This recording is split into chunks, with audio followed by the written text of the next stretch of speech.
ಕಲ್ಯಾಣ ಶುಭ ಕಲ್ಯಾಣ ಸೀತಾರಾಮರ ಕಲ್ಯಾಣ ಸೀತಾರಾಮರ ಕಲ್ಯಾಣ ಆದಿದೇವನ ಆದಿದೇವಿಯ ಆದಿದೇವನ ಆದಿದೇವಿಯ ಲೋಕೋದ್ಧಾರದ ಶುಭ ಪಯಣ ಲೋಕೋದ್ಧಾರದ ಶುಭ ಪಯಣ ಕಲ್ಯಾಣ ಶುಭ ಕಲ್ಯಾಣ ಸೀತಾರಾಮರ ಕಲ್ಯಾಣ ಸೀತಾರಾಮರ ಕಲ್ಯಾಣ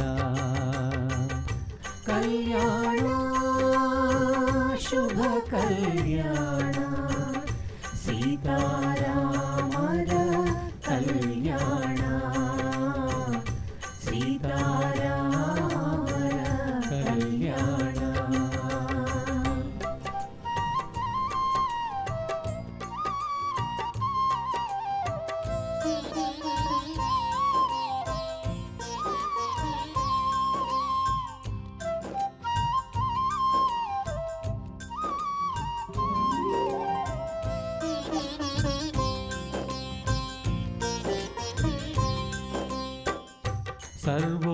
ಸರ್ವೋತ್ತಮನನು ಸರ್ವಮಂಗಳೇ ವರಿಸುವ ಪರಿಯನು ನೋಡುವುದೇ ಲೋಕಲೋಕಗಳ ಪುಣ್ಯಚೇತನರ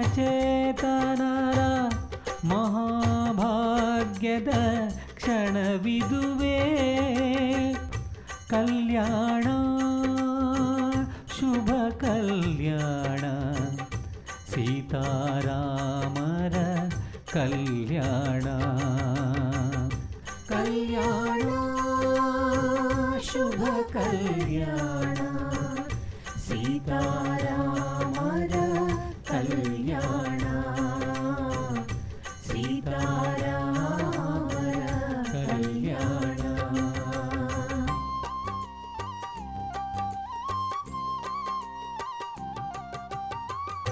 ದೇವದೇವ ಮುನಿ ವೃಂದಗಳೆಲ್ಲ ಒಂದಾಗಿ ಕುರಿ ಧನ್ಯ ಧನ್ಯ ದೇವೇಂದ್ರ ಧನ್ಯ. ಹೌದು ನಾರದರೆ, ಸೀತಾರಾಮರ ಕಲ್ಯಾಣವನ್ನು ಕಣ್ತುಂಬ ಕಂಡ ನಾವೇ ಧನ್ಯರು. ದೇವೇಂದ್ರ, ಈ ಸೀತಾರಾಮರ ಕಲ್ಯಾಣವನ್ನು ಕಣ್ಣಾರೆ ಕಂಡವರು ಹಲವರಿಗೆ ಇದರ ವಿಶೇಷತೆಯನ್ನು ಬಣ್ಣಿಸಿದರೆ ಅವರಿಗೂ ಕೂಡ ಕಂಡವರಷ್ಟೇ ಪುಣ್ಯ ಬರುತ್ತದೆ. ಬ್ರಹ್ಮದೇವ, ತ್ರೇತಾಯುಗವೇ ಅಲ್ಲ, ಮುಂದಿನ ಯುಗಗಳಲ್ಲೂ ಯಾವ ರೂಪದಲ್ಲೂ ಯಾವ ರೀತಿಯಲ್ಲಾದರೂ ಸೀತಾರಾಮರ ಕಲ್ಯಾಣವನ್ನು ಕೇಳಿ ಅರಿತವರು ಸಹ ಪ್ರತ್ಯಕ್ಷವಾಗಿ ಮಹಾಪವಿತ್ರವಾದ ಕಲ್ಯಾಣವನ್ನು ಕಂಡಷ್ಟೇ ಪುಣ್ಯವನ್ನು ಪಡೆಯುತ್ತಾರೆ.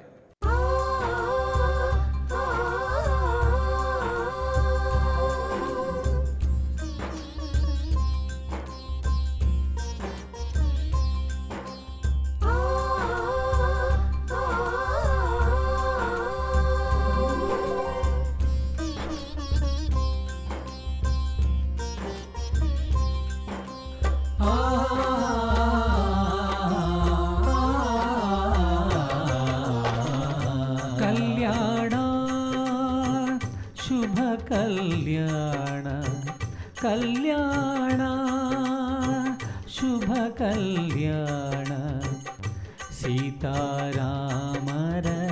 ಕಲ್ಯಾಣ ಸೀತಾರಾಮರ ಕಲ್ಯಾಣ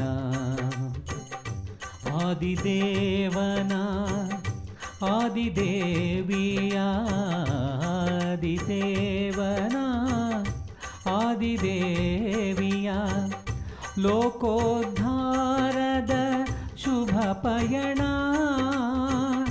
ಲೋಕೋದ್ಧಾರದ ಶುಭ ಪಯಣ ಕಲ್ಯಾಣ ಶುಭ ಕಲ್ಯಾಣ ಸೀತಾರಾಮರ ಕಲ್ಯಾಣ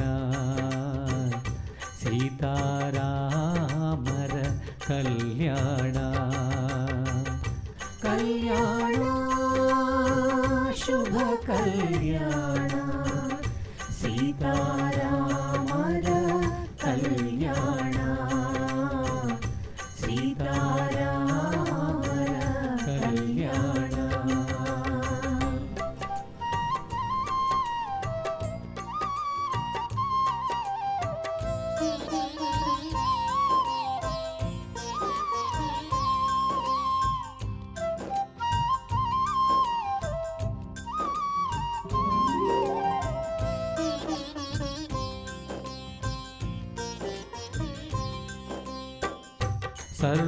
ಸರ್ವೋತ್ತಮನನು ಸರ್ವಮಂಗಳೇ ವರಿಸುವ ಪರಿಯನು ನೋಡುವುದೇ ಲೋಕಲೋಕಗಳ ಪುಣ್ಯಚೇತನರ ಮಹಾಭಾಗ್ಯದ ಕ್ಷಣವಿದುವೇ ಕಲ್ಯಾಣ ಶುಭ ಕಲ್ಯಾಣ ಸೀತಾರಾಮರ ಕಲ್ಯಾಣ ಕಲ್ಯಾಣ ಶುಭ ಕಲ್ಯಾಣ ಸೀತಾರಾಮರ ಕಲ್ಯಾಣ ಸೀತಾರಾಮರ ಕಲ್ಯಾಣ.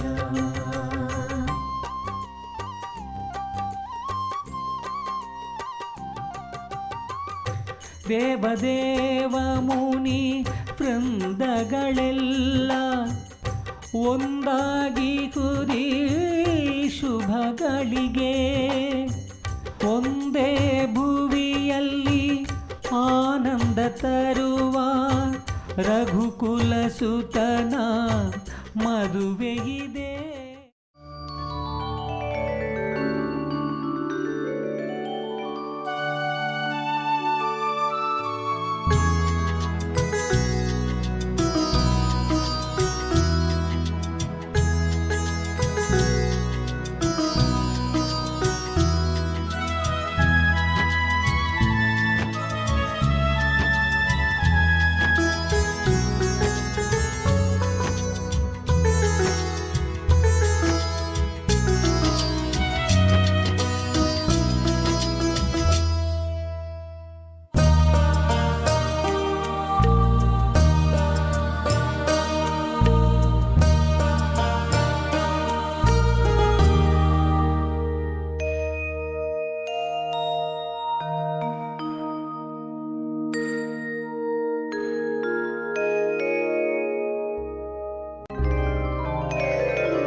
ಪರಮ ಮಂಗಳೇ, ಏನನ್ನು ಯೋಚಿಸುತ್ತಿರುವೆ? ಪುರುಷೋತ್ತಮನ ಮಡದಿಯಾಗುವ ಈ ಮಹಾಭಾಗ್ಯಕ್ಕೆ ನನ್ನ ಪುಣ್ಯ ವಿಶೇಷವೇನೆಂದು. ನಿನ್ನ ಸದ್ಗುಣಗಳ ಕಾಣದ ಪುಣ್ಯವೇನಿದೆ ಸೀತೆ? ನಿನ್ನ ಸಕಲ ಸತ್ಫಲಗಳು ಇನ್ನು ನನ್ನನ್ನು ಸೇರಿದಂತಿದೆ. ಸ್ವಾಮಿ, ಎಲ್ಲ ಸತ್ಫಲಗಳ ಸ್ವರೂಪ ತಾವು. ತಮ್ಮ ಸನ್ನಿಧಾನದಲ್ಲಿ ಪಾವನಳಾಗಿ ಪರಮಾನಂದವನ್ನು ಕಾಣುವ ದಾಸಿ ನಾನು. ದಾಸಿ ಎಂದೇಕಿನುವೆ ಸೀತೆ? ನೀನು ನನ್ನ ಹೃದಯ ಧರಿಸಿ.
ಜನಕ ಮಹಾರಾಜ,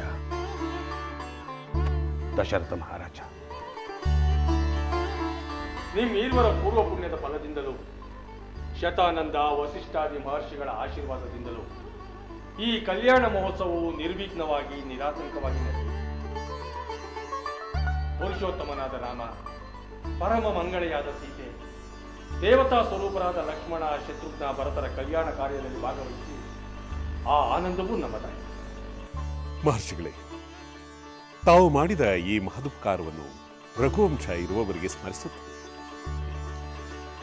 ನಮ್ಮ ಪುತ್ರರ ಕಲ್ಯಾಣಕ್ಕಾಗಿಯೇ ತಾವು ಅಯೋಧ್ಯೆಗೆ ಆಗಮಿಸಿದಿರಿ ಎಂಬುದು ಈಗ ನನಗೆ ಸ್ಪಷ್ಟವಾಗಿದೆ. ಅಸುರ ಸಂಹಾರವೇ ಆಗಲಿ, ಯಜ್ಞ ರಕ್ಷಣೆಯಾಗಲಿ ತಮ್ಮಿಂದ ಅಸಾಧ್ಯವಾದುದು ಏನಲ್ಲ ಎಂದು ನನಗೆ ತಿಳಿದಿದೆ.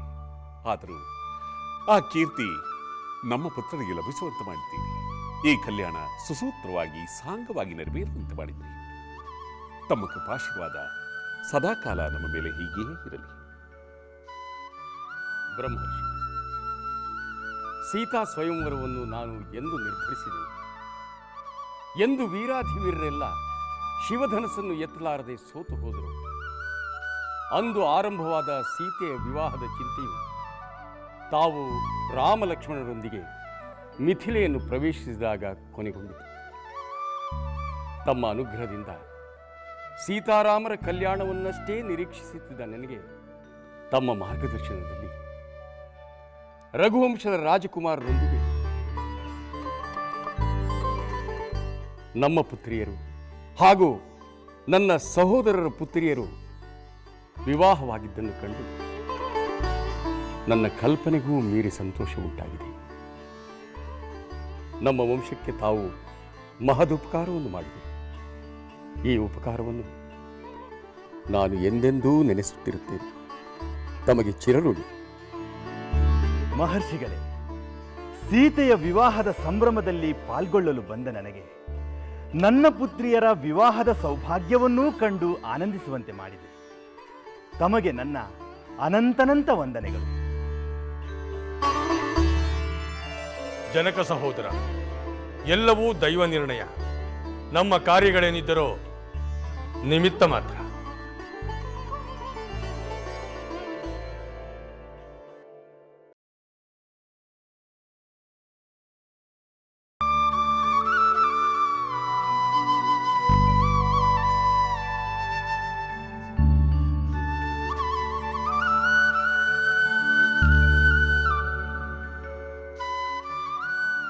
ಮಹಾಮಹಿಮ, ಲೋಕೋದ್ಧಾರಕ್ಕಾಗಿ ಅವತರಿಸಿ ದುಷ್ಟರನ್ನು ಶಿಕ್ಷಿಸಿ ಶಿಷ್ಟರನ್ನು ರಕ್ಷಿಸುವ ನಿನ್ನ ಅವತಾರದ ಮಹಾಮಂಗಳವಿಂದು ಆರಂಭವಾಯಿತು.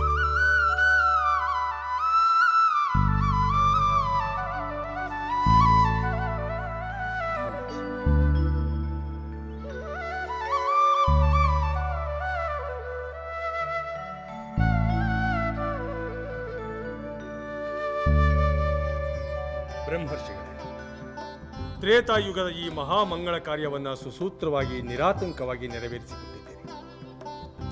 ಕೌಶಿಕ ಮುನೀಂದ್ರ, ಈ ಕಲ್ಯಾಣಕ್ಕೆ ನಾಂದಿ ಹಾಡಿದವರು ತಾವೇ ಅಲ್ಲವೇ?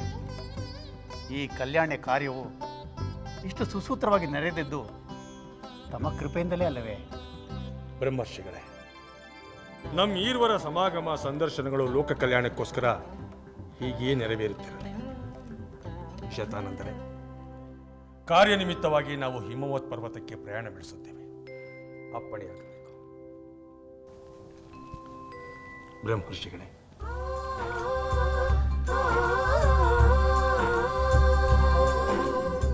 ಸರ್ವರಿಗೂ ಮಂಗಳವಾಗಲಿ.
ಅಮ್ಮ ಸೀತೆ, ಮಕ್ಕಳಿಲ್ಲದೆ ಕೊರಗುತ್ತಿದ್ದ ನಮಗೆ ಭೂಮಿ ಜಾತೆಯಾಗಿ ಸಿಕ್ಕು ನಮ್ಮ ವಂಶವನ್ನು ಬೆಳಗಿದ್ದಲ್ಲದೆ ಮತ್ತೊಂದು ಮಹಾವಂಶವನ್ನು ಬೆಳಗಲು ಹೊರಟಿರುವ ನಿನ್ನ ಬಗ್ಗೆ ಒಂದು ಕಡೆ ಅಪರಿಮಿತವಾದ ಆನಂದ, ಇನ್ನೊಂದು ಕಡೆ ನಿನ್ನನ್ನು ಕಳುಹಿಸಿಕೊಡುವ ಅಗಲಿಕೆಯ ನೋವು.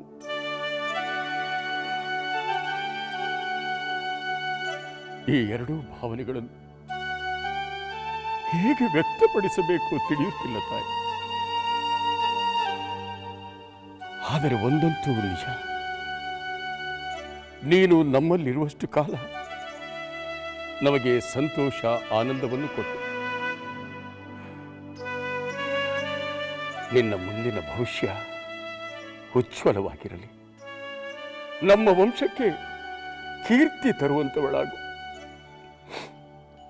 ನಿನಗೆ ಮಂಗಳವಾಗಲಿ ಮಗು, ಮಂಗಳವಾಗಲಿ.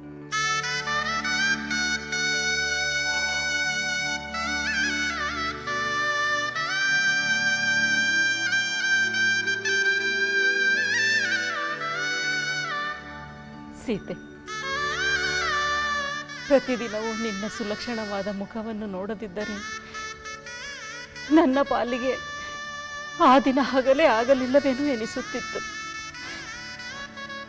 ನಿನ್ನೊಡನೆ ಊರ್ಮಿಳೆ, ಪಾಂಡವಿ, ಶ್ರುತಕೀರ್ತಿ ಇವರೆಲ್ಲರೂ ಈ ಅರಮನೆಯಲ್ಲಿ ಸೇರಿದಾಗ ಬಾನಿನಲ್ಲಿ ಚಂದಿರ ನಕ್ಷತ್ರಗಳು ಹೇಗೆ ಕಂಗೊಳಿಸುತ್ತಾವೋ ಹಾಗೆ ಈ ಅರಮನೆಯು ಕಂಗೊಳಿಸುತ್ತಿತ್ತು.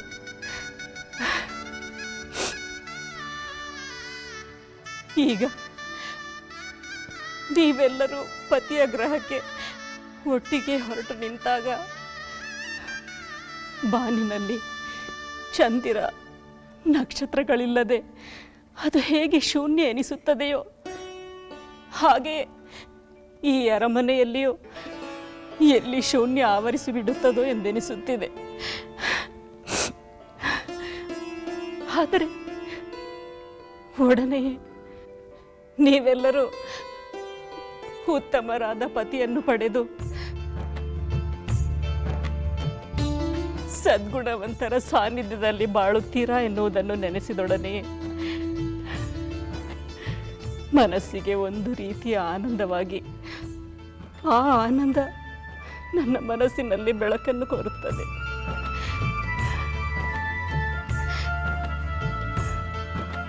ಹೋಗಿ ಬನ್ನಿ,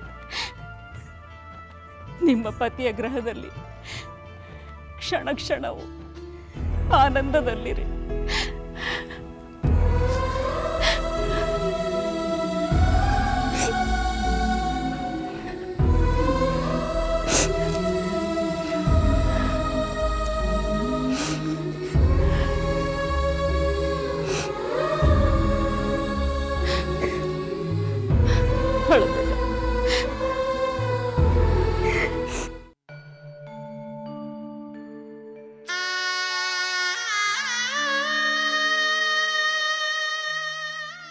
ಯಾವ ಶುಭ ಗಳಿಗೆಯಲ್ಲಿ ನೀವೆಲ್ಲರೂ ಎಂದೆಂದು ನಾವು ಒಂದಾಗಿ ಇರಬೇಕೆಂದು ಬಯಸಿದಿರೋ ಹಾಗೆ ಆ ದೈವ ನಿಮ್ಮನ್ನು ಒಂದೇ ಕಡೆ ಸೇರುವಂತೆ ಮಾಡಿದೆ. ಮಿಥಿಲೆಯಲ್ಲಿ ಸಹೋದರಿಯರಾಗಿ ಸೌಹಾರ್ದತೆ ಅನ್ಯೋನ್ಯತೆಯಿಂದ ಮೆರೆದಿರೋ ಹಾಗೆ ಅಯೋಧ್ಯೆಯಲ್ಲೂ ಕೂಡ ಸೌಹಾರ್ದತೆ ಅನ್ಯೋನ್ಯತೆಯಿಂದ ಸುಖವಾಗಿ ಬಾಳಿ.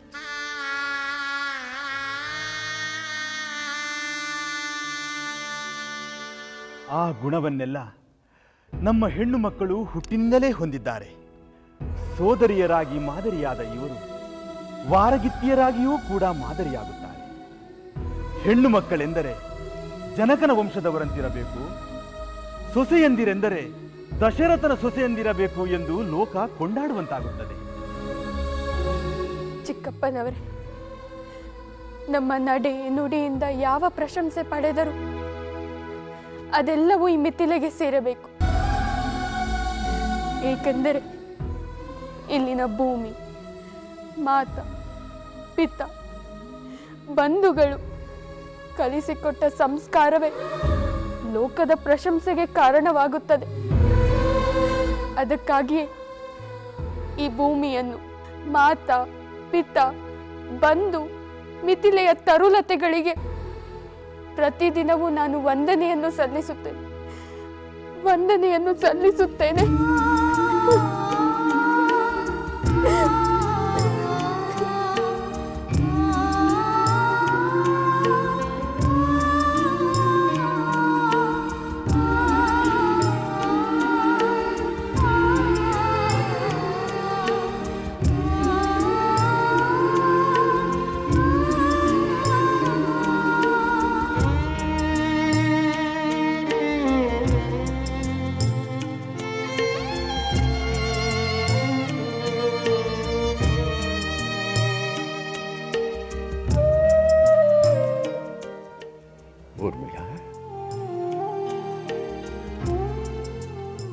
ಮಂಗಳವಾಗಲಿ ಕಂದ.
ಅಮಾತ್ಯರೇ, ನಮ್ಮ ಬೀಗರಾದ ದಶರಥ ಮಹಾರಾಜರ ಪರಿವಾರವು ಅಯೋಧ್ಯೆಯನ್ನು ತಲುಪುವವರೆಗೂ ಅವರಿಗೆ ಬೇಕಾದ ಆಹಾರ ಪಾನೀಯಗಳನ್ನು ಯಥೇಚ್ಛವಾಗಿ ಬಂಡಿಯಲ್ಲಿ ಇರಿಸಿರುವುದೇನು?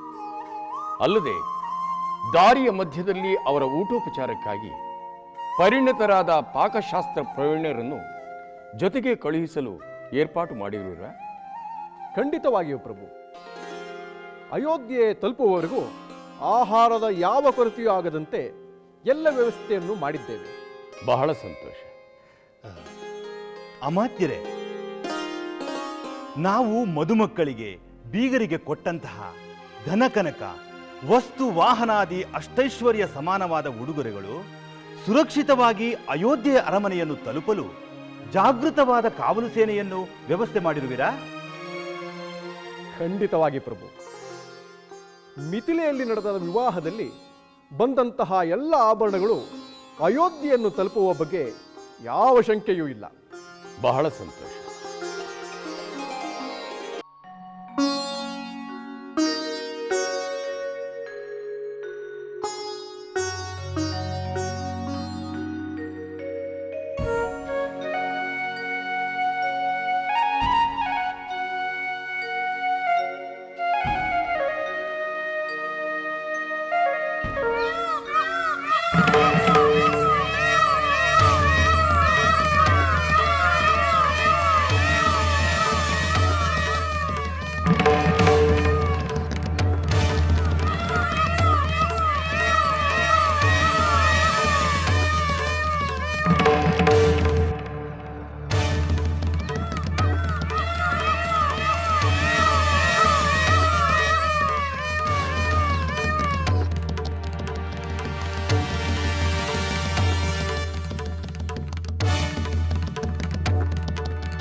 ಮಹರ್ಷಿಗಳೇ, ನನ್ನ ಮನಸ್ಸಿನಲ್ಲಾಗುತ್ತಿರುವ ಆತಂಕಕ್ಕೆ ಸಮಾಧಾನವನ್ನು ಹೇಳುವಿರಾ? ಮಹಾರಾಜ, ವೇಗವಾಗಿ ಹೋಗುತ್ತಿದ್ದ ರಥವನ್ನು ನಿಲ್ಲಿಸಿ ಕೆಲ ಕಾಲ ವಿಶ್ರಾಂತಿ ಪಡೆಯೋಣ ಎಂದು ನೀನು ಹೇಳಿದಾಗಲೇ ನಿನ್ನ ಮನಸ್ಸಿನಲ್ಲಿ ಏನೋ ಕೋಲಾಹಲ ಉಂಟಾಗಿದೆ ಎಂದು ನನಗನ್ನಿಸಿತು. ಹೇಳು ಮಹಾರಾಜ, ನಿನ್ನ ಮನಸ್ಸಿನ ಕಳವಳಕ್ಕೆ ಕಾರಣವೇನು? ಮಹರ್ಷಿಗಳೇ, ಕಾಡುಮೃಗಗಳು ರಥವನ್ನು ಪ್ರದಕ್ಷಿಣೆ ಹಾಕಿ ಹೋಗಿವೆ. ರಥದ ಸುತ್ತಲೂ ಭಯಂಕರವಾದ ಪಕ್ಷಿಗಳ ಚೀರಾಟ ಕೇಳಿ ಬರುತ್ತಿದೆ. ಇದಕ್ಕೆ ಕಾರಣವೇನು? ಇದನ್ನು ಕೇಳುತ್ತಿದ್ದರೆ ನನ್ನ ಹೃದಯ ಕಂಪಿಸುತ್ತಿದೆ, ಮನಸ್ಸು ಕಳವಳಗೊಂಡಿದೆ. ಮಹಾರಾಜ, ಪ್ರಯಾಣದಲ್ಲಿದ್ದಾಗ ಪಕ್ಷಿಗಳು ಜೋರಾಗಿ ಚೀರುವುದು, ಮೃಗಗಳು ಪ್ರದಕ್ಷಿಣೆ ಹಾಕಿ ಮುಂದೆ ಹೋಗುವುದು, ಈ ಎರಡು ಶಕುನಗಳ ಫಲವನ್ನು ನಿನಗೆ ಹೇಳುತ್ತೇನೆ ಕೇಳು. ಆಕಾಶದಲ್ಲಿ ಹಾರಾಡುತ್ತಾ ಪಕ್ಷಿಗಳು ಜೋರಾಗಿ ಚೀರಾಡಿದರೆ ಅದು ಅಪಾಯ ಎಂದು ತಿಳಿಯಬೇಕು. ಹಾಗೆಯೇ ಮೃಗಗಳು ಪ್ರದಕ್ಷಿಣೆ ಹಾಕಿ ಮುಂದೆ ಹೋದರೆ ಆ ಅಪಾಯವು ತನ್ನಂತೆಯೇ ಪರಿಹಾರವಾಗುವುದು ಎಂದು ತಿಳಿಯಬೇಕು. ಹಾಗಾಗಿ ನೀನು ಕಳವಳ ಪಡಬೇಕಾದ ಅವಶ್ಯಕತೆ ಇಲ್ಲ ಮಹಾರಾಜ. ಕೆಲ ಕಾಲ ಇಲ್ಲೇ ತಂಗಿದ್ದು ವಿಶ್ರಾಂತಿ ಪಡೆದು ನಂತರ ಪ್ರಯಾಣವನ್ನು ಮುಂದುವರಿಸಬಹುದು. ಹಾಗೇ ಆಗಲಿ ಮಹರ್ಷಿ.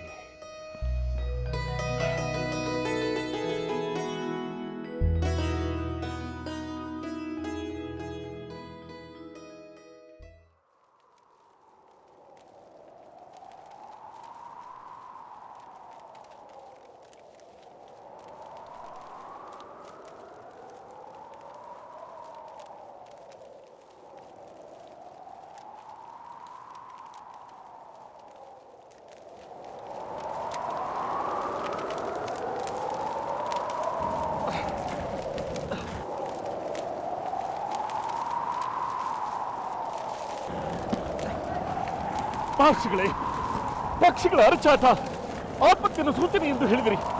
ಈಗ ಹೀಗೆ ಬೀಸುತ್ತಿರುವ ಬಿರುಗಾಳಿಯನ್ನು ನೋಡಿದರೆ ಯಾವುದೋ ಆಪತ್ತು ಎದುರಾಗುತ್ತಿದೆ ಎಂದೆನಿಸುತ್ತಿದೆ. ದಯವಿಟ್ಟು ಮಂಗಳಕರವಾದ ಕಲ್ಯಾಣವನ್ನು ಮುಗಿಸಿಕೊಳ್ಳುತ್ತಿರುವ ನಮಗೆ ಯಾರಿಂದ ಈ ಆಪತ್ತು ಒದಗಿ ಬರುತ್ತಿದೆ? ತಮ್ಮ ದಿವ್ಯ ದೃಷ್ಟಿಯಿಂದ ತಿಳಿಸಿ.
ಯಾವ ಜಮದಗ್ನಿಯ ಹೆಸರು ಕೇಳಿದರೆ ದೇವತೆಗಳೆಲ್ಲ ವಂದಿಸಿ ತಲೆಬಾಗುತ್ತಿದ್ದವೋ, ಯಾವ ಜಮದಗ್ನಿಯ ದರ್ಶನ ಪಡೆದರೆ ತಾವು ಪುನೀತರಾದವು ಎಂದು ಸಾಷ್ಟಾಂಗ ಎರಗುತ್ತಿದ್ದವೋ, ಯಾವ ಜಮದಗ್ನಿಯು ಕೋಪದಿಂದ ಹೂಂಕರಿಸಿದರೆ ಅಸುರರ ಅಟ್ಟಹಾಸವು ಅಡಗಿ ಹೋಗುತ್ತಿತ್ತೋ ಅಂಥ ಮಹಾ ತಪಸ್ವಿ ಪರಮಜ್ಞಾನಿಯಾದ ನನ್ನ ತಂದೆ ಕ್ಷತ್ರಿಯನೊಬ್ಬನ ದುರಾಸೆ ದುರಹಂಕಾರಕ್ಕೆ ಈ ರೀತಿ ಕೊಲೆಯಾಗಿರುವುದನ್ನು ನೋಡಿದರೆ ಓಹ್, ನನ್ನಿಂದ ಸಹಿಸಲು ಸಾಧ್ಯವಾಗುತ್ತಿಲ್ಲ, ನನ್ನಿಂದ ಸಹಿಸಲು ಸಾಧ್ಯವಾಗುತ್ತಿಲ್ಲ. ಯಾರಿಗೂ ಕೇಡನ್ನು ಬಯಸದ, ಯಾರನ್ನು ನೋಯಿಸದ, ಆತಿಥ್ಯ ಆದರಗಳಿಗೆ ಹೆಸರಾದ ಧರ್ಮ ಕರ್ಮ ನಿಷ್ಠನಾದ ದುರ್ವಿಜನನ್ನು ಈ ರೀತಿ ಕೊಲೆ ಮಾಡಿರುವುದು ಓಹ್, ನನ್ನಿಂದ ಸಹಿಸಲು ಸಾಧ್ಯವಾಗುತ್ತಿಲ್ಲ. ಕ್ಷಾತ್ರ ತೇಜಸ್ಸಿನ ಅಹಂಕಾರದಿಂದ ಅನ್ಯಾಯವಾಗಿ ಆಕ್ರಮಣ ಮಾಡಿ ಕೊಲ್ಲಲು ಅವನ ಕ್ಷಾತ್ರ ಮದವೇ ಕಾರಣ. ಆ ಮದವನ್ನು ಇಳಿಸಲು ನಾನು ಕಾರ್ತ್ಯವೀರನನ್ನು ಕೊಂದು ಇಡೀ ಭೂಮಂಡಲವನ್ನೆಲ್ಲ ಸುತ್ತಿ ಭೂಲೋಕದಲ್ಲಿರುವ ಕ್ಷತ್ರಿಯರನ್ನು ನಿರ್ನಾಮ ಮಾಡುತ್ತೇನೆ. ನನ್ನ ತಂದೆಯನ್ನು 21 ಬಾರಿ ಘಾಸಿಗೊಳಿಸಿದ್ದಕ್ಕೆ 21 ಬಾರಿ ಭೂಮಂಡಲ ಪ್ರದಕ್ಷಿಣೆ ಮಾಡಿ ಕ್ಷತ್ರಿಯ ಸಂಹಾರಕ್ಕೆ ಮುಂದಾಗುತ್ತೇನೆ.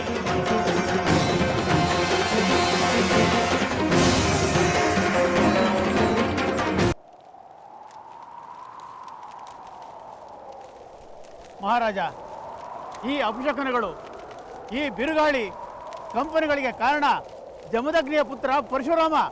ಏನಂದ್ರಿ? ಪರಶುರಾಮರೇ?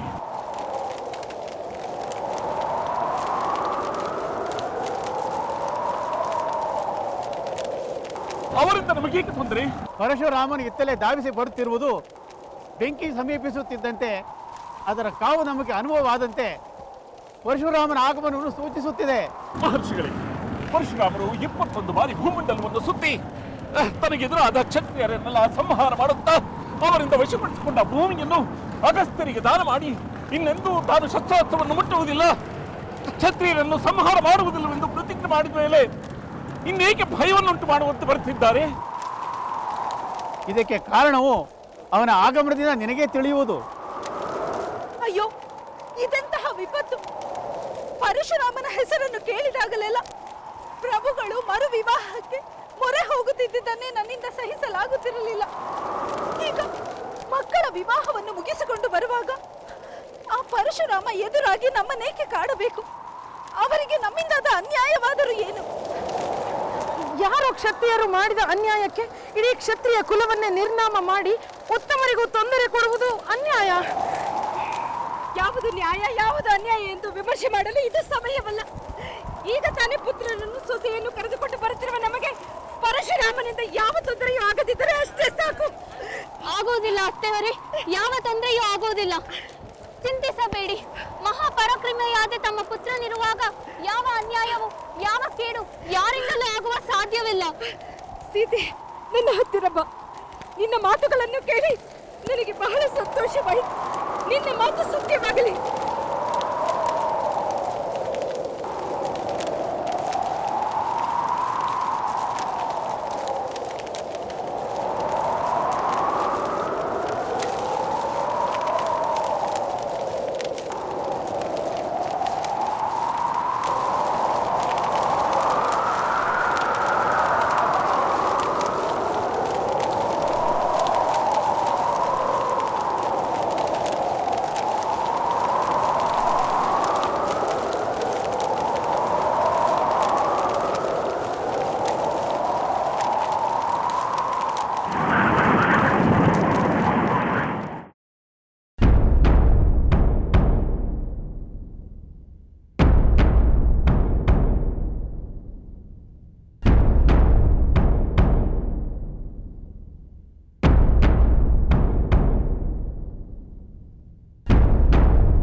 ನೋಡಿದಿರಾ ದೇವತೆಗಳೇ ಈ ವಿಚಿತ್ರವನ್ನು? ಈಗ ತಾನೇ ಸೀತಾರಾಮರ ಲೋಕೋತ್ತರ ಕಲ್ಯಾಣವನ್ನು ಕಂಡು ಆನಂದಿಸಿದಿರಿ. ಆದರೆ ಕಲ್ಯಾಣವನ್ನು ಮುಗಿಸಿ ಹಿಂದಿರುಗುತ್ತಿರುವ ದಶರಥನ ಪರಿವಾರಕ್ಕೆ ಕಾಡ್ಗಿಚ್ಚು ಎದುರಾದಂತೆ ಕೊಡಲಿ ರಾಮ ಎದುರಾಗಿದ್ದಾನೆ. ಒಂದೆಡೆ ರಘುವಂಶದಂತಹ ಕ್ಷಾತ್ರಕುಲದ ಮಹಾಪರಾಕ್ರಮಿ ದಶರಥ ರಾಮ, ಇನ್ನೊಂದೆಡೆ ಇಡೀ ಕ್ಷತ್ರ ಕುಲವನ್ನೇ ಧ್ವಂಸಗೊಳಿಸಿದ ಪರಶುರಾಮ. ವಿವಾಹದ ಮಂಜುಳ ನಿನಾದವು ಇನ್ನು ಕಿವಿಯಲ್ಲಿ ಗುಯ್ಗುಡುತ್ತಿರುವಾಗಲೇ ಸಮರದ ರಣಕಹಳೆ ಮೊಳಗಿದಂತಾಗುತ್ತಿದೆ. ಮುನೀಂದ್ರ, ಶ್ರೀನಾರಾಯಣ ರೂಪವಾದ ರಾಮ ಪರಶುರಾಮ ಈ ಪರಿಯ ಮುಖಾಮುಖಿಯಲ್ಲಿ ಎಂತಹ ವಿಲಕ್ಷಣ ಘಟನೆ ನಡೆಯುವುದೋ ಎಂದು ಅನ್ನಿಸುತ್ತಿದೆ. ನಿನ್ನಂತೆಯೇ ನಾನು ಕಾತರನಾಗಿ ನೋಡುತ್ತಿದ್ದೇನೆ ದೇವೇಂದ್ರ. ಅಗೋ ನೋಡು, ಶ್ರೀರಾಮ ಪರಶುರಾಮರ ಬಳಿ.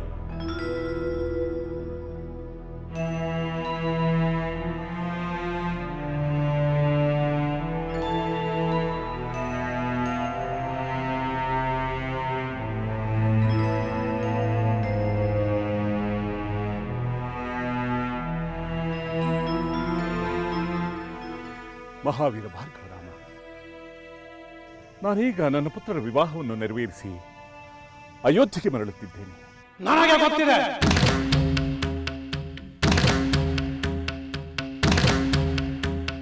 ನಮ್ಮ ಶಿವಶಿಷ್ಟರಿಗೆ ನನ್ನ ನಮನಗಳು. ನಾನೀಗ ನನ್ನ ಹೆಸರಿನ 2 ಅಕ್ಷರಗಳನ್ನು ತನ್ನದಾಗಿಸಿಕೊಂಡಿರುವ ರಾಮನೊಡನೆ ಮಾತನಾಡಲು ಬಂದಿದ್ದೇನೆ.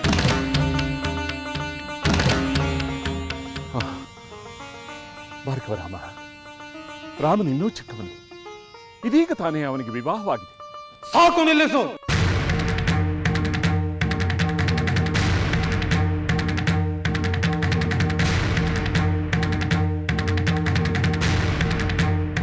ನಾನೀಗ ರಾಮನೊಡನೆ ಮಾತನಾಡುತ್ತೇನೆ.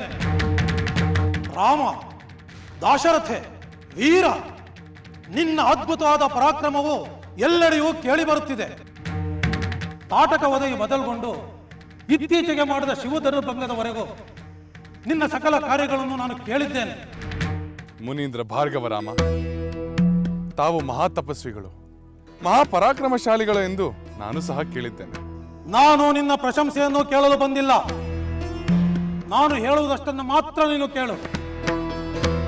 ರಾಮ ಅದ್ಭುತವಾದ, ಪರಾಕ್ರಮವಾದ, ಇತರರಿಗೂ ಊಹಿಸಲು ಅಶಕ್ಯವಾದ ಮಹಾಶೋಧನಸ್ಸನ್ನೇ ನೀನು ಮುರಿದಿರುವೆ. ಅದನ್ನು ಕೇಳಿ ಮತ್ತೊಂದು ಶುಭಕರ ಧನಸ್ಸನ್ನು ತೆಗೆದುಕೊಂಡು ನಿನ್ನ ಬಳಿಗೆ ಬಂದಿದ್ದೇನೆ.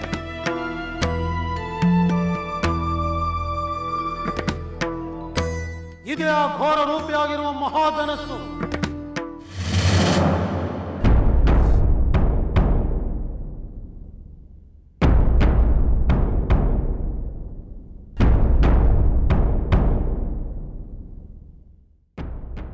ಮಹಾಮಹಿಮನಾದ ಜಮದಗ್ನಿಯಿಂದ ಪ್ರಾಪ್ತವಾದುದು. ನೀನು ಈ ಮಹಾಧನಸ್ಸಿನ ಮೌರ್ಯವನ್ನು ಬಿಗಿದು ಬಾಣವನ್ನು ಸಂಯೋಜಿಸು. ಈ ಮೂಲಕವಾಗಿ ನಿನ್ನಲ್ಲಿರಬಹುದಾದ ಪರಾಕ್ರಮವನ್ನು ತೋರಿಸು.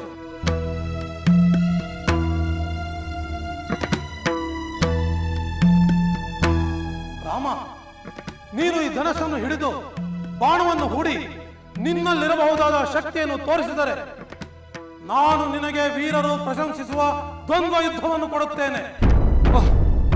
ಬೇಡಿ ಬೇಡಿ.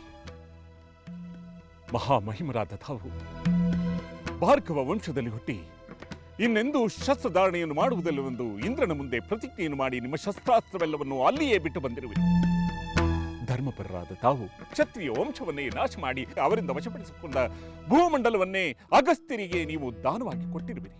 ಅವರಿಂದ ಸಂಪಾದಿಸಿದ್ದ ಭೂಮಂಡಲವನ್ನು ಕಶ್ಯಪರಿಗೆ ದಾನ ಮಾಡಿ ನೀವು ಅಲ್ಲಿದ್ದ ಬಹುದೂರ ಪ್ರಯಾಣವನ್ನು ಬೆಳೆಸಿ ಮಹೇಂದ್ರ ಪರ್ವತದಲ್ಲಿ ನೆಲೆಸಿರುವಿರಿ. ಶಾಂತ ಮನಸ್ಕರಾದ ತಾವು, ತಪಸ್ಮರಣೆಯಲ್ಲಿಯೇ ಇರುವಂತಹ ತಾವು ಇಂದ್ರನ ಮುಂದೆ ಮಾಡಿದ ಪ್ರತಿಜ್ಞೆಯನ್ನು ಮರೆತು ಶಸ್ತ್ರಾಸ್ತ್ರ ಧಾರಣೆ ಮಾಡಿ ಈ ದಿನ ನಮ್ಮನ್ನು ನಾಶಪಡಿಸಲು ಹೊಸಕ ಬರುತ್ತಿದ್ದೀರಲ್ಲ. ಈಗ ನೀವು ರಾಮನನ್ನು ದ್ವಂದ್ವ ಯುದ್ಧಕ್ಕೆ ಕರೆದು ಅವನೇನಾದರೂ ನಿಮ್ಮಿಂದ ಹತನಾದನೆಂದರೆ ನಾವು ಯಾರೂ ಬದುಕುಳಿಯುವುದಿಲ್ಲ. ನಮ್ಮನ್ನು ನಮ್ಮ ಪಾಡಿಗೆ ಬಿಟ್ಟುಬಿಡಿ.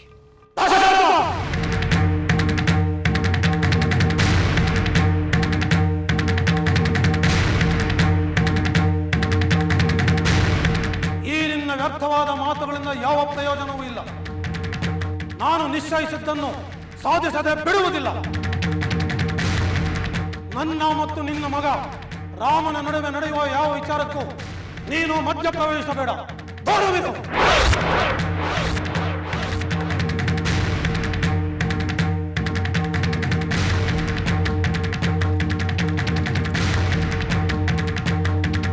ರಾಮ ರಾಮ